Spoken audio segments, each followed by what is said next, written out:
இதில் வந்து இந்த மாதிரி ஒரு journey Thangalaan I have to say no. Thangalaan பற்றி நான் சொல்லணும்னா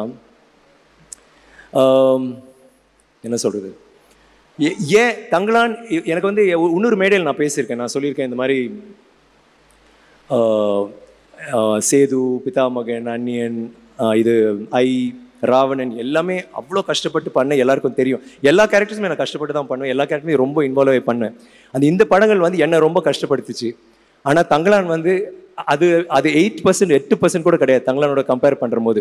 அந்த மாதிரி படம் தான் தங்கலான். அது இங்கே சொல்லணும்னு ஆசைப்பட்றேன். அந்த மாதிரி படம் ஏன் எனக்கு இந்த மாதிரி ஒரு கதாபாத்திரம் ஏன் எனக்கு அதை செய்யணும் அப்படின்னு நிறைய பேர் கேட்டாங்க.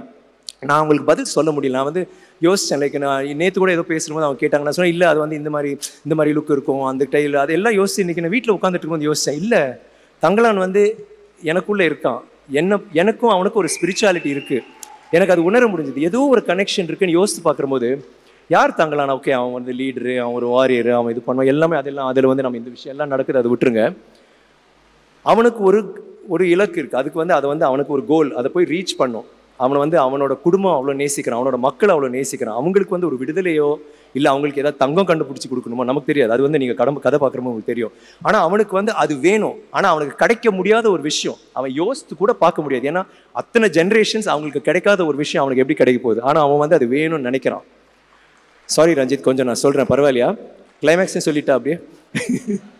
ஸோ அப்படி நினைக்கிறவன் வந்து அவன் கூட இருக்கிறான். அவன் எதிரின்னு இல்லை, அவன் கூட இருக்கிறவனே இது ஒன்றால் முடியாது, இது நடக்காது, ஏன் அது எதுக்கு வேஸ்ட் பண்ணுற டைமை விட்டுருவாங்க. ஃபஸ்ட்டு கொஞ்சம் என்கரேஜ் பண்ணுவாங்க. அவன் அடிப்பட்டு இன்னல் பட்டு வந்து திருப்பி வருவான், காலை உடப்பான், கால் உடஞ்சிரும், வந்து அதை வச்சுக்கிட்டே ட்ரை பண்ணுவான், திருப்பி அவங்கள மக்களை கூப்பிட்டு அவங்க எல்லாருமே எதிர்ப்பாங்க. ஆனால் அவன் சொல்ல என்னால் முடியும், இது நடக்கும், நான் பண்ண போகிறேன்ட்டு. எனக்கு ஏன் அங்கே ரெசனேட் ஆச்சுன்னா என்னோட லைஃப்பும் அப்படி தான் இருந்துச்சு. நான் வந்து சின்ன வயசுலேருந்தே நடிக்கணும்னா எனக்கு வந்து இப்போ நான் எப்படி இருக்கணும் அப்படியே தான் நான் போயிருந்தேன். நான் படிக்கவே மாட்டேன். 8ஆம் கிளாஸ் வரைக்கும் ஃபஸ்ட்டு 3 ரேங்க்ஸில் தான் இருப்பேன். 8ஆம் கிளாஸில் நடிக்கணும்னு ஆசை வந்ததுக்கப்புறம் கடைசி 3 ரேங்க்ஸ், அதுக்கு மேலே வரவே இல்லை. படிக்கவே மாட்டேன். எப்போவுமே இந்த கேரக்டர் பண்ணணும், இல்லை இந்த மாதிரி நடிக்கணும். அங்கே நாடகம் பண்ணும்போது வேறு நாடகம், அங்கே வந்து ஹீரோ ரோல் கொடுப்பாங்க. ஜூலியஸ் சீசர் கொடுத்தா அவன் வேண்டாம், எனக்கு கேஷஸ் கொடுங்க, இல்லைன்னா எனக்கு ப்ரூட்டஸ் கொடுங்க, அவங்களுக்கு தான் ஏதோ நடிக்கிறதுக்கு வாய்ப்பு இருக்கும். அந்த மாதிரி தான் நான் பண்ணுவேன். இல்லை தனியாக ஒரே ஆளாக நடிச்சிட்டு இருப்பேன். ஏதாவது ஒன்று பண்ணிட்டு பெஸ்ட் ஆக்டர் விட அந்த மாதிரி வாங்கிட்டு ஏதோ பண்ணிட்டு இருப்பேன். காலேஜ்லேயும் தொடர்ந்துச்சு. காலேஜில் தான் உச்சம் எனக்கு. அப்படி ஐயோ சினிமாக்குள்ளே எப்படியாவது சேர்ந்துருன்னு நினைக்கிற போது துரதிருஷ்டமோ அதிசயமோ எனக்கு தெரியல. அந்த டைமில் ஒரு நாடகம், அந்த நாடகத்துக்கு போகும்போது ஐஐடியில் பிளாக் காமெடின்னு அதில் நான் கதாநாயகனை நடித்தேன். எனக்கு பெஸ்ட் ஆக்டர் கிடச்சி.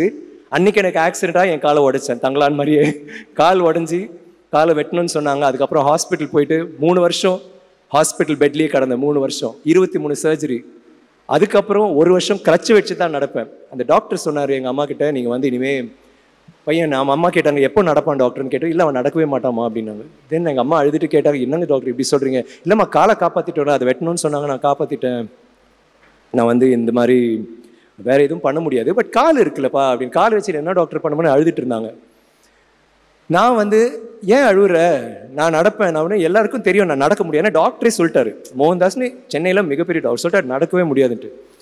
ஆனால் எனக்கு நடிக்கணும், எனக்கு சினிமாவில் நடிக்கணும், நான் கிறுக்க மாதிரி இருந்தேன். எனக்கு வந்து பெரிய ரோல்லாம் பண்ணக்கூடாது, எனக்கு சின்ன ரோல் பண்ணாலும் ஒரே ஒரு சீனில் வந்தாலும் பரவாயில்ல, அந்த ஒரு வெறியில் தான் இருந்தேன். ஸோ அப்படி இருக்கும்போது மெதுவாக பட வாய்ப்புகள் வந்துச்சு.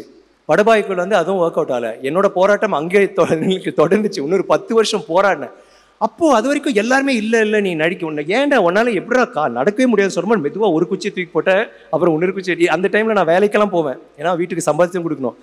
எங்கள் அம்மா சொன்னாங்க, நீ விட்டுறா, எதுக்குடா இதெல்லாம் பண்ணுறேன், நான் பார்த்துக்கிறேன். ஐ சரி இல்லை நான் நடிக்கணுமா, நான் நடிக்கணும், லூசு பைய மாதிரி இருக்கு, சும்மா போய் படுறானு. முடியாது, நான் போவேன்ட்டு அந்த 2 குச்சியில் ஒரு குச்சி போட்டேன். அப்புறம் ஒரு குச்சியை போட்டு சிவாஜி சார் ஒன்று வச்சிருப்பார்ல, அப்படி நடந்து உட்காந்துக்கலாம், அந்த மாதிரி ஒரு குச்சி வச்சுருப்பேன். அதை வச்சுட்டே வேலைக்கு போவேன். லிண்டாஸில் நான் பண்ணிட்டு இருந்தேன்.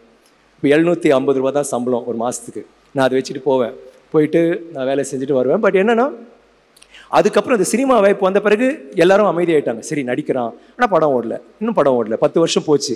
திருப்பி ஆரம்பிச்சிட்டாங்க, ஏன்டா நடிக்க வராதரா, விட்டுறா, வேற ஏதாவது பண்ணு. என் ஃப்ரெண்ட்ஸ்லாம் சொல்ல ஆரம்பிச்சிட்டாங்க. என் ஃப்ரெண்ட்ஸ்லாம் பார்க்கும்போது பரிதாபமாக பார்ப்பாங்க. எல்லாரும் ஒவ்வொரு இதில் பெரிய ஆளாகிட்டு இருந்தாங்க. நான் மட்டும் அப்படியே இவன் பாவம் அப்படிதான் சொல்லிட்டு இருந்தேன். எனக்கு ரொம்ப ஒரு மாதிரி ஃபீல் ஆகிட்டே இருக்கும். ஆனால் இல்லை என்னால் முடியும்னு சொல்லிட்டு நான் அன்றைக்கி நான் விட்டுருந்தேன்னா இன்றைக்கி நான் இந்த மேடையில் நான் இருக்க மாட்டேன். உங்களுக்கு வந்துட்டு உங்கள் கூட நான் இப்போ பேசிகிட்டு இருக்க மாட்டேன். அதுதான் ஐ திங்க் நம்ம வந்து ஒரு கனவு இல்லைனா ஒரு இதை வந்து நம்ம சேர்க்கணும், நாங்கள் போய் சேரணும்னு நினச்சி நம்ம அதையே இது பண்ணோன்னா கண்டிப்பாக அது ஒர்க் அவுட் ஆகும். அதனால தான் இங்கே இருக்கேன். நான் சில டைம் நினைப்பேன், வாட் இஃப் சப்போஸ் எனக்கு அது சக்ஸஸ் வரலைன்னா என்ன பண்ணியிருப்பேன்? இப்போவும் முயற்சி பண்ணியிருப்பேன், இப்போவும் சினிமா நடிக்கணும்னு ட்ரை தான் பண்ணியிருப்பேன். That is my passion for cinema. எனக்கு வந்து அவ்வளோ நேசிக்கிறேன். அண்ட் அந்த நேசித்து அது வந்துல எனக்கு கிடைச்ச அன்பளிப்பு தான் நீங்கள்.